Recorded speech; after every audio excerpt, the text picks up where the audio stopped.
今天呢，我們來漢神百貨，然後因為今天是下雨天，所以現在排隊的人很少。啊，來吃的呢，就是 Sonano Inno 工資社拉麵。啊，這家呢，因為在日本它有拿到必比登啦，然後它的這家店呢，在日本很有名之外，也號稱是可以女性一個人來吃的拉麵，所以我們就來吃看看 Sonano Inno。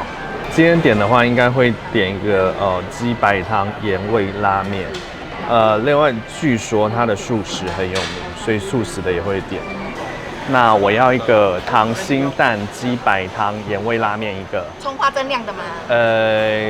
正常好了。正常的話，我們就點第一個就好了。它就是它本身裡面就有蔥花，然後它就是大概圖片上這樣子的分量。对，那你要蔥花增量的話，它量真的蠻多的。好，那我要蔥花增，因为我喜歡蔥花。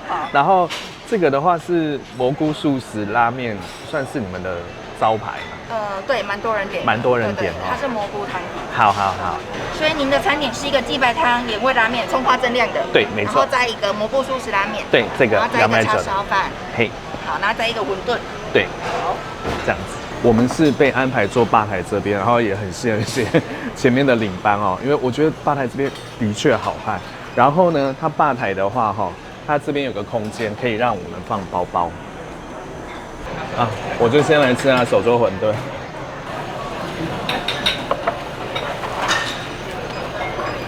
我覺得他們對於餛飩的理解跟我們台灣人會有些不同啦。因為對我來講，這個就是餃子，很扎實的餃子。但對我來講呢，其實餛飩的話，它其實肉餡要比較小一點，比較小顆。當然，我有吃過那種很大顆的餛飩像江家的餛飩就非常的讚。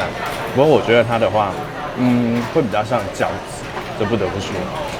接着呢，來吃的是蘑菇蔬食拉麵。它這擺盤擺得很漂亮，上面有洋菇，還有節瓜還有小番茄，感覺就是要把它有沒有拌一拌來吃。然後它的蔬食拉麵的話，在日本也是很有名因為創辦人有因為推出蔬食拉麵有一個新聞的記錄。謝謝。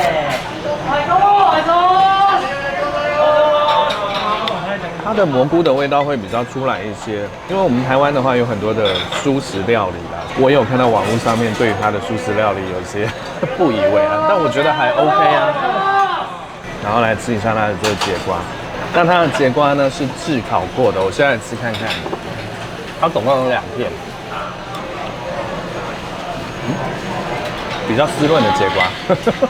我另外喜歡它的這個拉麵的麵皮，就是 QQ 彈彈的，然後保有一些韌性在，因為它的湯汁呢是比較濃稠的所以是會把湯掛在麵皮上，菇類的菌菇類的味道會比較釋放多一點，比較出來一些。整體來說我還蠻喜歡的那另外它這個素食的拉麵呢，我認為除了它有很濃郁的蘑菇的口感之外那菇味的味道很重我覺得它很像那種意大利麵，有沒有？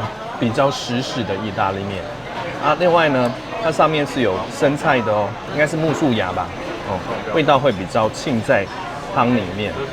接着來吃它的雞白湯鹽味拉麵我覺得他們的拉麵就是色香味俱全因為擺盤的都很漂亮，所以我都不忍心它。然後我們的雞白湯呢是蔥加多的加量的真的是太漂亮了，我捨不得挖下去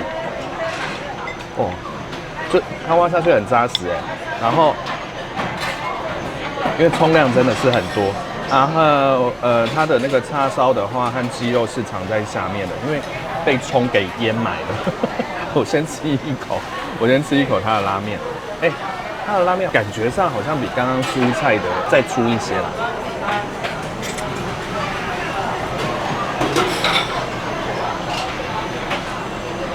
它那個雞湯的味道非常的濃郁，然後再伴隨着筍乾的味道，很滑順，而且除了濃郁之外，不會讓我吃的覺得非常的負擔。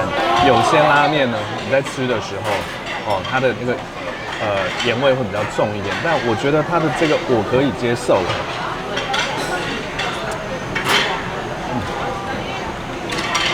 那雞味非常的重，非常的重。接着我再吃它的這個叉燒好了，然後它的叉燒的話只有一片，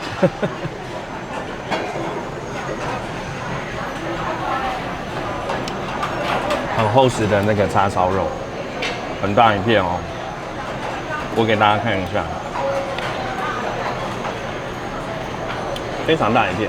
就吃這一碗麵，我會很喜歡它的湯，其他的都變得不是很重要了。特別是像今天下雨，有沒有？有這一碗暖暖的雞白湯拉麵，哎，感覺就幸福感就是增加起來。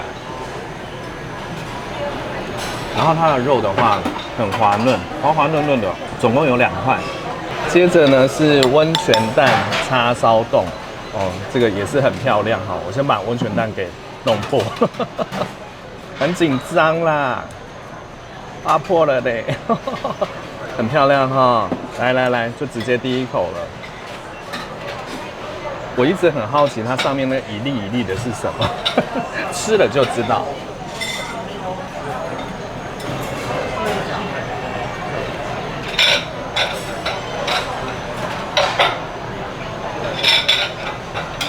它是豬肉飯，因為我在想它到底是什么肉。我覺得這碗飯哈，就一定要這種溫泉蛋。你沒有溫泉蛋的話，整個是大扣分。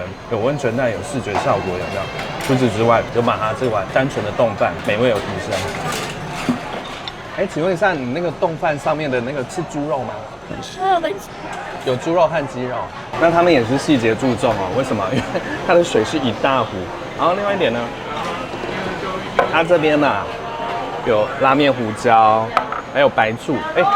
白醋哎，什麼時候會加？然後呢，喜歡吃辣的朋友呢，可以自己再加辣哦，所以有這個辣椒粉，所以算是一個細節還蠻注重的一家店。然後我們今天的結賬總金額呢是850哦，我覺得非常的划算。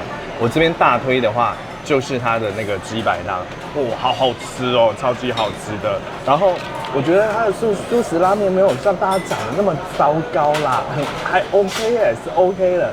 但因為我本身是吃葷的人嘛，所以它的雞白湯，特別是我非常愛很多的蔥，大量的蔥加上去，哦，那個非常的滿足我的味蕾哦，然後幸福感大增。所以我覺得它雞白湯 OK 啊，好吃的，大推薦。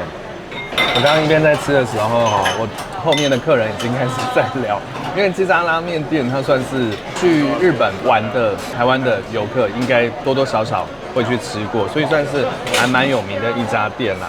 所以剛剛後面的客人就開始在聊啊，說這邊的味道跟日本的味道差異在哪裡？因為我是還沒有去日本吃過這家拉麵店啦，所以假如說有吃過日本的這家風之色的話，台灣的也吃過的朋友哈，也可以在底下留言跟我說一下，兩者之間的差異到底在哪裡。